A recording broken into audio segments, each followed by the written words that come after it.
और एक बड़ी खबर इस वक्त 7 दिन के अंदर भारत के 2 मोस्ट वांटेड आतंकवादी मार गिराए गए हैं। कश्मीर के आतंकवादी संगठन अल बद्र के कमांडर सैयद खालिद रजा की भी हत्या कर दी गई है। जो कश्मीर जिहाद के हवाले से काफ़ी सारे लोग जो पाकिस्तान के मुख्तलिफ शहरों में रहते हैं, बड़े मिस्टीरियस तरीके से उनको ठिकाने लगाया जा रहा है। और क्या वाकई इंडिया उन लोगों को पाकिस्तान के अंदर टारगेट कर रहा है? आई एम श्योर के अजीत डोवल और ministry of external affairs are collecting as much intelligence as they can, information.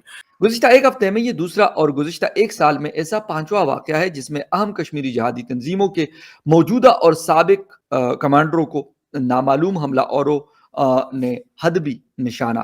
Karachi से आपको आगाह करेंगे, नामालूम मुल्जिमान ने खालिद रजा को घर के बाहर टारगेट करके कत्ल किया, जिसमें खालिद रजा जो है शहीद हो गए। तो राह हमारी जड़ें काट रही है, हमारे बड़े मामलात खराब हैं सर। क्या बताएं, वो कहते हैं मुरझाए हुए फूलों की कसम, इस देश में फिर ना आऊंगा, मालिक ने अगर भेजा भी मुझे मैं राहों में खो जाऊंगा, वो साहब होया हुआ। सर मुल्क के जो हालात चल रहे हैं, ये आज बंद पूरा का पूरा पाकिस्तान शट डाउन किया हुआ है। आपको लगता है कि इस तरह के इस एनवायरनमेंट में बिलावल जो है वो कश्मीर की कोई बात कर पाएंगे या किसी मुल्क से कोई फेवर ले पाएंगे, जबकि इंडिया ने जस्ट सख्त जो है वो रिएक्शन दिया। हेलो दोस्तों, स्वागत है आप सभी का एपी गन चैनल पे। तो फ्रेंड्स, आइए देखते हैं पाकिस्तानी मीडिया की लेटेस्ट वीडियो। अभी पाकिस्तान और पाकिस्तानी मीडिया में हड़कंप मचा हुआ है, क्योंकि अचानक ही एक के बाद एक पाकिस्तान में रह रहे आतंकी, जिन्होंने कश्मीर के अंदर दहशतगर्दी के कई अंजाम दिए, आतंक फैलाया, उनकी लगातार एक के बाद एक अचानक ही रहस्यमय तरीके से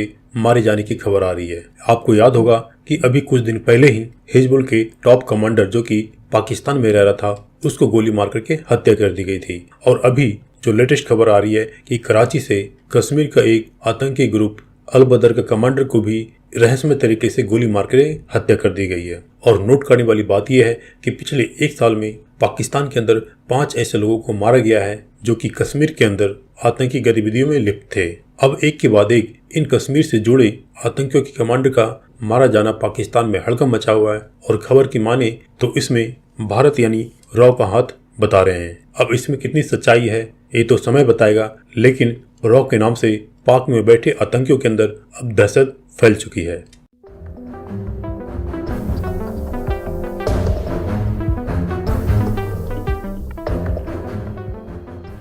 एक बड़ी इंपॉर्टेंट स्टोरी सामने आ रही है कि कुछ दिनों से जो कश्मीर जिहाद के हवाले से काफ़ी सारे लोग जो पाकिस्तान के मुख्तलिफ शहरों में रहते हैं, एक सोसाइटी का वो एक हिस्सा है और वो रहते हैं, तो उनकी एक जिसे कहते हैं कि एक सिलसिला जारी है। और वो ये है कि पुरस्रार तरीके से, बड़े मिस्टीरियस तरीके से उनको ठिकाने लगाया जा रहा है।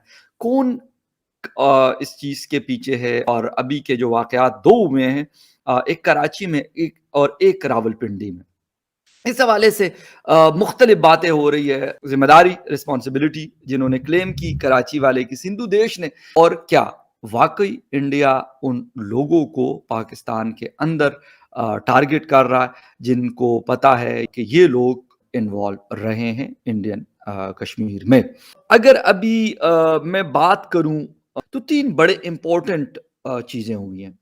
एक 26 फरवरी को, यानी 2 दिन पहले वाक़या होता है जी, बड़ा पोश इलाका है कराची का। वहाँ पे 55 ईयर ओल्ड खालिद रजा को निशाना बनाया जाता है। बाइक पे आते हैं नामालूम। उससे पहले, यानी उससे लास्ट वीक में 20 फरवरी को रावलपिंडी, इस्लामाबाद के साथ वाक़या शहर ट्विन सिटी, निशाना बनने वाले हैं जी 60 ईयर ओल्ड बशीर अहमद। लोग हैं जी, बाइक पे आते हैं और नामालूम है। इससे पहले लास्ट ईयर वारदात होती है जी, जगह है कराची, और जो निशाना बनने वाले हैं जी मिस्त्री जायद इब्राहिम, और करने वाले कौन है? नामालूम मोटरसाइकिल सवार। तो एक चीज इसमें बड़ी तीनों में कॉमन है, यानी एक ही तरीके से इनको निशाना बनाया गया। और तीनों का जो ताल्लुक रहा है जिहादी तंजीमों से रहा है, और ये बहुत ज्यादा एक्टिव रहे हैं इंडियन कश्मीर के अंदर।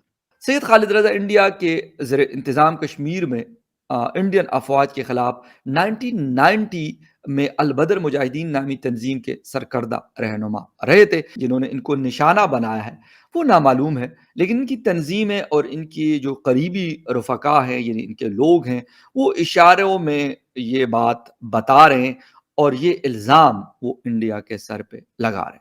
गुज़िश्ता एक हफ्ते में ये दूसरा और गुज़िश्ता एक साल में ऐसा 5वां वाक़या है जिसमें अहम कश्मीरी जिहादी तंजीमों के मौजूदा और साबिक कमांडरों को नामालूम हमलावरों ने हदबी निशाना टारगेट किया। क्या वाकई इंडिया पाकिस्तान में जिहादी तंजीमों के खिलाफ खुफिया मुहिम वो शुरू कर चुके हैं, एक ऑपरेशन टाइप की चीज वो शुरू कर चुके हैं पाकिस्तान में? लेकिन सर साथ साथ कहीं ना कहीं पे ये भी एक इम्प्रेशन आ रहा है कि शायद पाकिस्तान की तरफ से अब या जो लोग यहाँ पे अनाउंस करते रहते हैं, चाहे वो नॉन स्टेट एक्टर कह लीजिए या कुछ भी, कि वो कश्मीर चले जाएंगे या कश्मीर को क्रॉस कर जाएंगे और इस किस्म की बातें कम हुई हैं। आपको लग रहा है कि थोड़ा सा कश्मीर को लेके पाकिस्तान ने अपनी पॉलिसी को चेंज किया?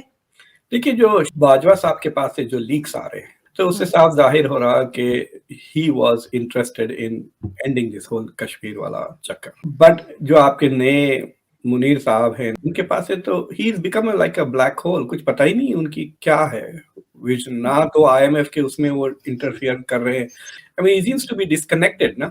तो या तो military establishment has become irrelevant for these policy decisions. अगर वो इररेलेवेंट है, अगर रेलेवेंट है तो we need to hear from him. For example, ये इस सवाल का जवाब देना कि ये हाफिज सईद जैसे मतलब टेररिस्ट खुलेआम कैसा फिर रहे हैं। मुझे तो लगता है कि अगर देयर इज जेन्युइन प्रूफ कि वो बाहर निकल गए हैं तो this has to be reported to FATF कि ये क्या हो रहा है। क्या Pakistan wants to go back in FATF? IMF से खत्म नहीं हुआ चक्कर, अब ये इधर चले जाएंगे। So how are they going to deal? अगर ये बंदे बाहर निकल कर अगर उन्होंने कुछ प्लॉट भी कर दिया, मुझे हैरत होती है कि मुझे लगता है कि इंडिया पाकिस्तान की इंटेलिजेंस से बेहतर तो जावेद अख्तर की इंटेलिजेंस है, जिन्होंने कहा कि वो खुलेआम फिर रहे हैं। हो सकता है इन्हीं को देख लिया, हाफिज सईद को देख लिया उन्होंने। I really don't understand. मेरे दोस्त ने एक फोटोग्राफ मुझे भिजाए थे, मस्जिदों में डब्बे लगे हुए हैं इनके लिए। हाँ है, बिल्कुल है। कल्चरल अप्रूवल भी है, that is the sad part, और पब्लिक अप्रूवल है इस तरह की। बट सर बात सिर्फ ये नहीं है, इनको जो बड़े बड़े इंडस्ट्रियलिस्ट हैं, जो पैसे वाले लोग हैं, वो भी फंड करते हैं। सिर्फ इस डब्बे से या बॉक्स से तो इनका गुजारा नहीं होने वाला ना, तो वो लोग भी हैं जो इस माइंडसेट के हैं। इस वजह से तो इन लोगों ने जो है पूरे अपना एक तरह से कब्जा करके रखा हुआ है पाकिस्तान पे और इस किस्म की हरकतें करते हैं। मुझे तो सुबह से समझ नहीं आ रही है कि इन्होंने क्यों उसको बाहर निकाला है और ऐसे घुमा फिरा रहे हैं। बहुत डैमेजेस आएंगे सर, ये तो अभी बात शुरू हुई है। ये आगे तक अगर भारत की तरफ से उठाया गया ये सवाल तो अच्छा खासा यहाँ पे प्रॉब्लम क्रिएट हो सकता है। आपको पता है इन्होंने खाली बाहर फिर भी नहीं रहे, वो इंडिया के खिलाफ बयानात भी दे रहे हैं ना। आई एम श्योर के अजीत डोवल और ministry of external affairs are collecting as much intelligence as they can, information.